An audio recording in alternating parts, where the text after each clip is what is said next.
Is Putin's invincible missile not so unbeatable after all? Expert reveals significant limitation. Russian radio stations spread false missile attack alert following cyber attack. Are we under attack? Biden's warning to Putin, we won't let you win. Enjoy watching and don't forget to like and subscribe so you don't miss out on important news.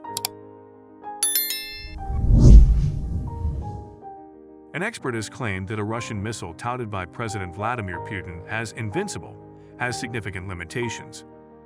In 2018, Putin referred to the Zircon hypersonic missile as an unstoppable weapon that is impervious to U.S. defenses.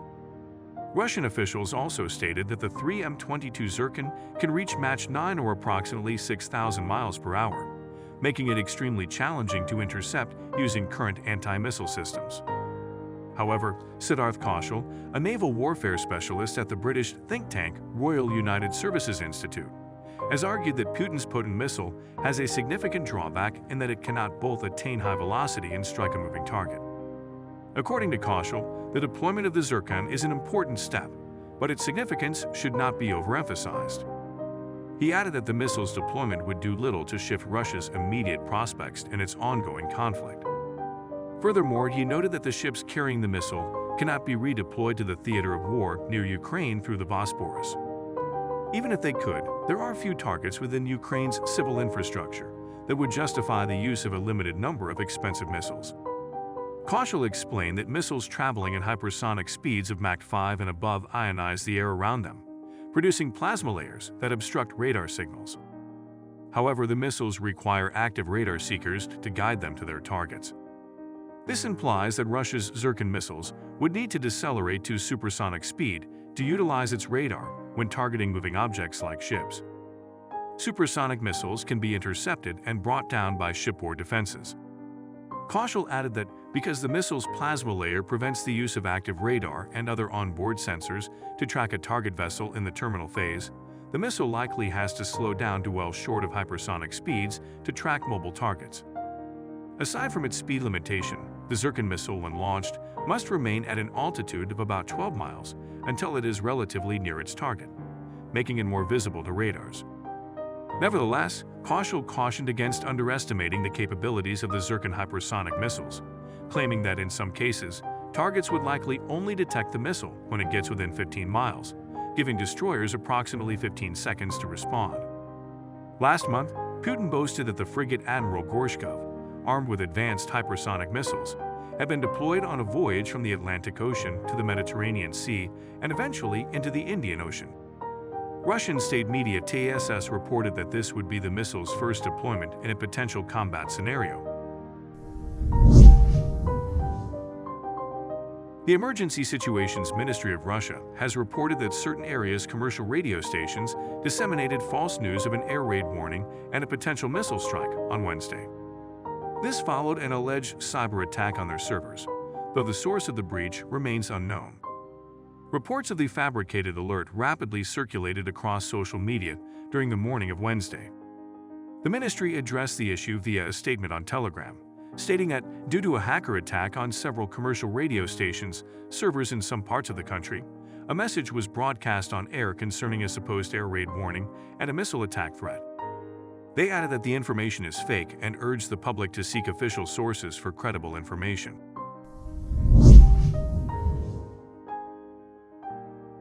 President Joe Biden is concluding his rapid four-day trip to Poland and Ukraine with a commitment to assure Eastern NATO allies of his administration's deep awareness of the imminent threats and other effects triggered by the ongoing Russian invasion of Ukraine.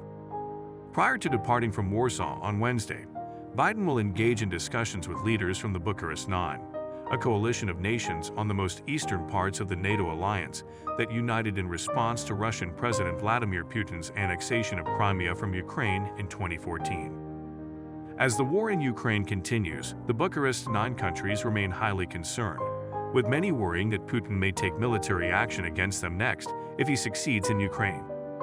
The alliance includes Bulgaria, the Czech Republic, Estonia, Hungary, Latvia, Lithuania, Poland, Romania, and Slovakia. When Russia invaded, it wasn't just Ukraine being tested. The whole world faced a test for the ages. Biden stated at the base of Warsaw's Royal Castle on Tuesday to commemorate the solemn milestone of the year-long Russian invasion. Europe was being tested. America was being tested. NATO was being tested. All democracies were being tested.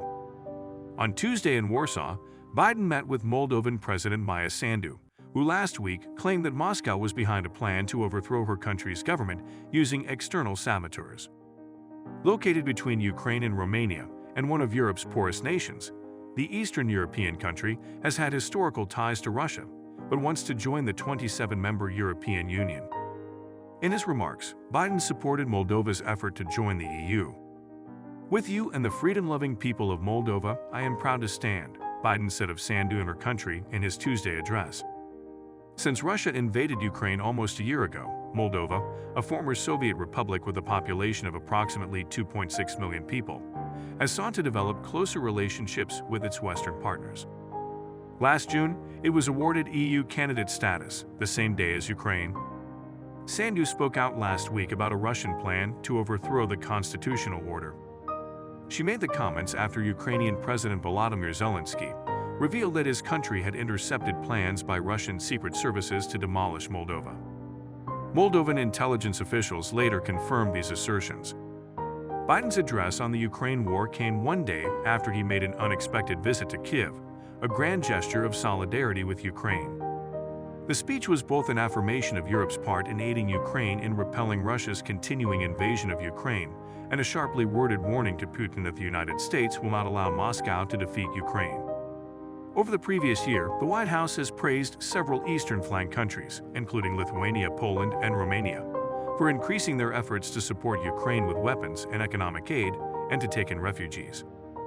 Biden has paid special attention to Poland's initiatives, which include hosting around 1.5 million Ukrainian refugees and pledging $3.8 billion in military and economic aid to Kyiv.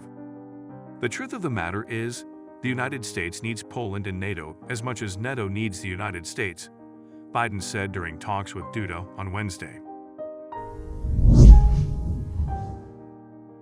Dmitry Medvedev, the deputy chairman of the Russian Security Council, has cautioned against ending Russia's military operation in Ukraine without achieving victory.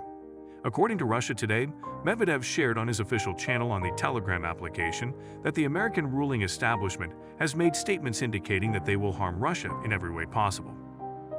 Medvedev further added that if Russia halts its military operation in Ukraine without attaining victory, the consequences would be disastrous and Russia would be torn apart.